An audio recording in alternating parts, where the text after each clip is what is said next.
மதிப்புக்கும் மரியாதைக்கும் உரிய கம்பன் கலைக்கூடத்தின் தலைவர் ஐயா மருத்துவர் அவர்களே, இந்த நிகழ்ச்சிக்கு வந்திருக்கும் ஆண்டோர்களே, சான்றோர்களே, உங்கள் அனைவருக்கும் என்னுடைய பணிவான வணக்கத்தை உங்களில் தெரிவித்துக் கொள்கிறேன்.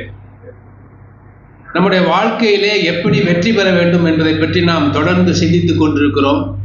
வாழ்க்கையில எப்படி மகிழ்ச்சியாக இருக்க முடியும், வாழ்க்கையில எப்படி வெற்றி பெற முடியும், வாழ்க்கையிலே நம்முடைய லட்சியங்களை எப்படி சென்றடைய முடியும் என்பதற்கான வழிமுறைகளை பற்றி பார்த்தோம்.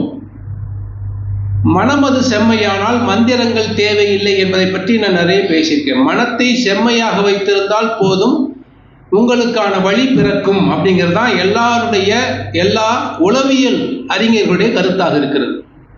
உளவியல்ல எல்லாம் இதைத்தான் பேசுகிறார்கள். மனத்தை சரியாக வைத்திருங்கள். பிரச்சனைகள்னு போகும்போது நாம் உழன்று போகிறோம். அப்படி போகாமல் பிரச்சனைகளை தைரியமாக சந்திக்கிற மனப்போக்கு நமக்கு வேண்டும். மனப்போக்கு தான் எல்லாமே அப்படிங்கிறதா இன்றைக்கு பேசப்பட்டு வருகிறது. Attitude is everything. மனப்போக்கு தான் எல்லாமே. நாம் வெற்றி பெற வேண்டும் என்பதெல்லாம் நம்முடைய மனத்தை அதற்காக நாம் தயாராக வைத்துக் கொள்ள வேண்டும். அவ்வளவுதான். நமது வெற்றி நாம் செய்கிற காரியங்கள் வெறும் 10% தான். அதற்கு நாம் எவ்வாறு பதில் வினையாற்றுகிறோம் என்பதுதான் மீதி 90%. நம்முடைய வெற்றி அதை பொறுத்து தான் அடங்கி இருக்கிறது. வாழ்க்கையிலே நிறைய யுத்தங்களை நாம் சந்திக்க வேண்டியிருக்கிறது. அதெல்லாம் பெரிய யுத்தம், உள்மன யுத்தங்கள். நம்முடைய உள்மனத்தில் ஏற்படும் யுத்தங்களை நாம் சரியாக சமாளித்தால் போதும், போரை வென்றுவிடலாம். இதுதான் இன்றைய அறிஞர்களுடைய கருத்தாக இருக்கிறது. மனிதர்களுக்கு நிறைய தடைகள் ஏற்படுகிறது. வாழ்க்கையிலே தடைகளும் பிரச்சனைகளும் வந்து கொண்டுதான் இருக்கும். ஒரு தடையை எவ்வாறு பார்க்க வேண்டும் என்பதற்கு எறும்புகள் நமக்கு பாடம் சொல்லி கொடுக்கின்றன. எறும்புகளுக்கு என்ன அப்படின்னு பார்த்தீங்கன்னா, எறும்புகள் அவர்களுக்கு எந்த தடையும் நீங்கள் ஏற்படுத்த முடியாது. எறும்புகள் போகிற வழியிலே நீங்கள் ஒரு தடையை ஏற்படுத்தினால் அந்த தடையை பார்த்து எறும்புகள் பயந்து விடாது. அது நேராகவோ அல்லது பக்கவாட்டிலோ அல்லது நீங்கள் ஏற்படுத்திய தடை மீதோ ஏறி போய்விடும். அப்போ தடைகளை பார்த்து பயப்படக்கூடாது என்பதை எறும்புகளுக்கு மூலம் நாம் பார்த்து கொள்ள வேண்டும். இன்னொன்று, எறும்புகள் சுறுசுறுப்பானவை. எந்த எறும்பாவது சுறுசுறுப்பு இல்லாமல் சோம்பி கிடக்கிறதுனால் அந்த எறும்பு இறந்து விட்டது என்று பொருள். எப்போதும் சுறுசுறுப்பாக இருப்பதுதான் எறும்புகளுடைய முக்கியமான பணியாக இருக்கிறது. அடுத்தது, எறும்புகள் கோடை காலத்திலேயே குளிர்காலத்துக்கு வேண்டியதை சேமித்து வைக்கிறது. சேமிப்பு. இன்னொன்று, எறும்புகளுக்கு அப்படி என்ன சிறப்புன்னா, எறும்புகள் பொறுப்புகளை சுமக்கிற ஒரு தன்மையை கொண்டிருக்கிறது. நம்ம பொறுப்புகளை பார்த்து பயந்து போகிறோம், தட்டி கழிக்கிறோம். எறும்புகள் தன்னுடைய எடையை காட்டிலும் பல மடங்கு எடையை தூக்கக்கூடியது. நாம இன்றைக்கு எனக்கு 70 கிலோனா 70 கிலோ எடையை தான் தூக்க முடியும். ஆனால் எறும்புகள் பல மடங்கு தங்களுடைய எடையை காட்டிலும் பல மடங்கு எடையை தூக்கக்கூடியதாக இருக்கிறது. அதுதான் நம்ம வாழ்க்கையில தெரிந்து கொள்ள வேண்டியது. எறும்புகள் மூலமே தெரிந்து கொள்ள முடியும் அப்படின்னு பேசலாம். நம்ம வாழ்க்கையில நம்ம சிறப்பாக இருக்க வேண்டும், மகிழ்ச்சியாக இருக்க வேண்டும், வாழ்க்கையில வெற்றி பெற வேண்டும் என்றால் முதல்ல நம்பணும். நான் என்னுடைய அலுவலகத்தில் எப்போதும் நான் பார்க்கக்கூடிய ஒரு வாசகத்தை எழுதி வைத்திருக்கிறேன். Believe you can and you are halfway there. நீங்கள் முடியும் என்று நம்பிவிட்டீர்கள் என்றால் உங்களுடைய லட்சியத்தில் பாதியை அடைந்து விட்டீர்கள். மீறி பாதியை தான் நீங்க முயற்சி செய்யணும்.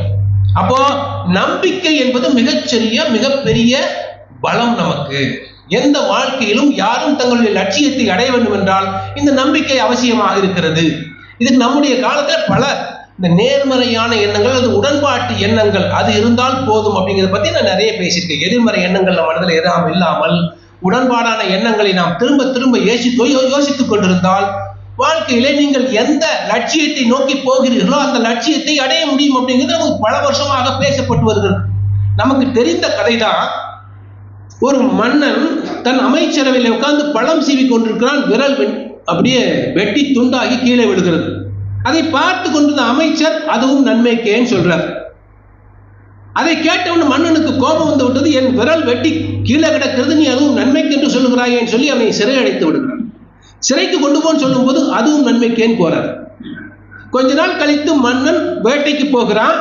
வேட்டைக்கு போகும்போது வழி தவறி காட்டுவாசிகளிடம் சிக்கிக் கொள்கிறான். காட்டுவாசிகள் அவனை கொண்டு போய் பலி கொடுக்க போகிறார்கள்.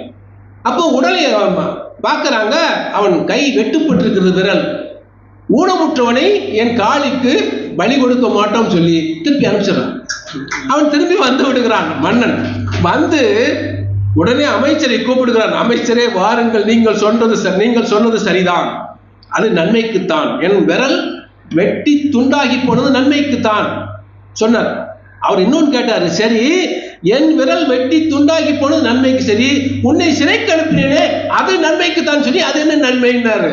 அமைச்சர் சொன்னார், மன்னா வேட்டைக்கு உங்க கூட யார் போவா? கூட நான் தான் வருவேன். காட்டுவாசிகள் உங்களை பார்த்து விட்டு ஊனமுற்றவன் சொன்னா அடுத்து என்னை தானே கொண்டிருப்பார்கள். அப்போ அதுவும் நன்மைக்கு தானே. இது நம்ம புரிந்து கொள்ள வேண்டியது என்னன்னா, உடன்பாட்டு எண்ணங்கள், இந்த எதிர்மறை எண்ணங்கள் இல்லாம எல்லாம் நன்மை, நமக்கு வருகிற எல்லா செயல்களும் ஒரு நன்மைக்காகத்தான் ஏற்படுகிறது என்பதை நாம் உணர்ந்து கொள்ள வேண்டும். அதான் இந்த கதை நமக்கு பல காலமாக சொல்லப்பட்டு இருக்கிறது. ஆனால் இதில் உள்ள தத்துவம், எந்த உடன்பாட்டு எண்ணங்களை எந்த தடையையும் நாம் நமக்கு ஏற்றவாறு மாற்றிக்கொள்ள முடியும். அதான் நீங்க நிறைய புத்தகங்கள் படிக்கும்போது சொல்றாங்க, இறைவன் உங்களுக்கு ஒரு பரிசு அனுப்புகிறார் என்றால் அந்த பரிசை ஒரு பிரச்சனை என்ற பொட்டலத்தில் அனுப்புகிறாராம். அந்த பரிசு பிரச்சனை என்கிற பொட்டலத்தில் வருகிறது. நாம் அந்த பொட்டலத்தை பிரித்து அந்த பிரச்சனையெல்லாம் ஆராய்ந்து அதில் தோய்ந்து அதை சரியாக கையாண்டால் பரிசு நமக்கு கிடைக்க போகிறது. அதனால பிரச்சனைகள் வரும்போது அதை பார்த்து துவண்டு விடாமல் இருக்க வேண்டும். பிரச்சனைகள் வாழ்க்கையின் அடையாளங்கள் சொல்றாங்க. பிரச்சனைகள் வாழ்க்கையின் அடையாளங்கள். நார்மன் வின்சென்ட் பெரிய பேச்சாளர், இந்த ஊக்குவிப்பு பேச்சாளர், அவர் சொல்றார், ஒரு கூட்டத்தில் பேசி கொண்டிருக்கிறார்.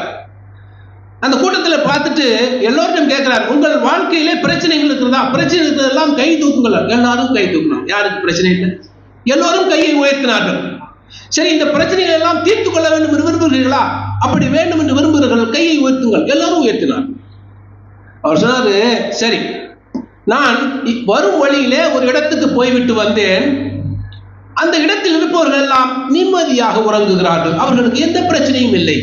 அவர்கள் வாழ்க்கையில் அமைதியாக இருக்கிறார்கள். நான் எங்கு போய் வந்தேன் தெரியுமா? மயானத்துக்கு போய்விட்டு வந்தேன். அங்கு இருப்பவர்கள் எல்லாம் அமைதியாக உறங்குகிறார்கள். இப்போது சொல்லுங்கள், உங்கள் பிரச்சனைகளை யாராவது தீர்த்துக் கொள்ள விரும்புகிறீர்களா? கையை உயர்த்துங்களா? யாரும் உயர்த்தவில்லை. யாரும் மயானத்துக்கு போக தயாராக இல்லை. அப்போ நம்முடைய வாழ்க்கையில் ஏற்பட பிரச்சனைகளை நாம் தீர்த்து கொள்ள வேண்டும் அப்படிங்கிறதா உள்ள அடிப்படை தத்துவம்.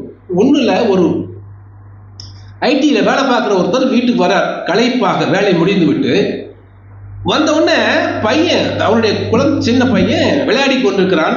அப்பாவை பார்த்து, அப்பா என்னொன்னு கொஞ்சம் விளையாடு. அவருக்கும் களைப்பு, என்னால் முடியலப்பா, ரொம்ப களைப்பாக இருக்கிறது அப்படின்னு சொன்னா பையன் விடல. என்னப்பா நீ எப்போ கூட என் கூட விளையாடவே மாட்டேங்கிற, எப்போ கூப்பிட்டாலும்.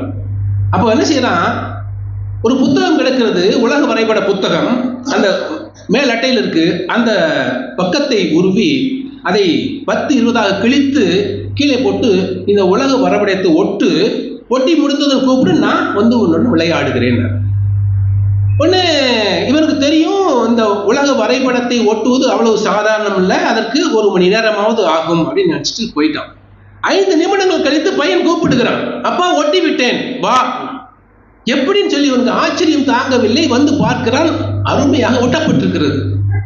பையன்கிட்ட கேட்டான், எப்படி அதை ஒட்டேன்னு? ஒன்றும் இல்லைப்பா, பின்னால ஒரு மனிதன் வரைபடம் இருந்தது, அந்த மனிதனை நான் ஒட்டினேன், உலக வரைபடம் வந்து விட்டது. அவ்வளவுதான். தீர்வுகளை நாம் சரியாக சிந்திக்கும் போது அதற்கான பதில்கள் உடனே கிடைக்கிறது. நாம தீர்வுகளுக்கான பதிலை தேடுவதில்லை, பிரச்சனைகளை மட்டுமே பேசிக் கொண்டிருக்கிறோம். அதுதான் நம்முடைய பிரச்சனையாக இருக்கிறது. இதை நாம சரியாக சிந்தித்து அதை கேட்டு நடந்து கொண்டால் ரொம்ப அருமையாக இந்த பிரச்சனைகளை சமாளிக்கலாம். இந்த மாதிரி நிறைய பேசலாம். இன்னொரு முறை பேசுவோம். வாருங்கள். நன்றி, வணக்கம்.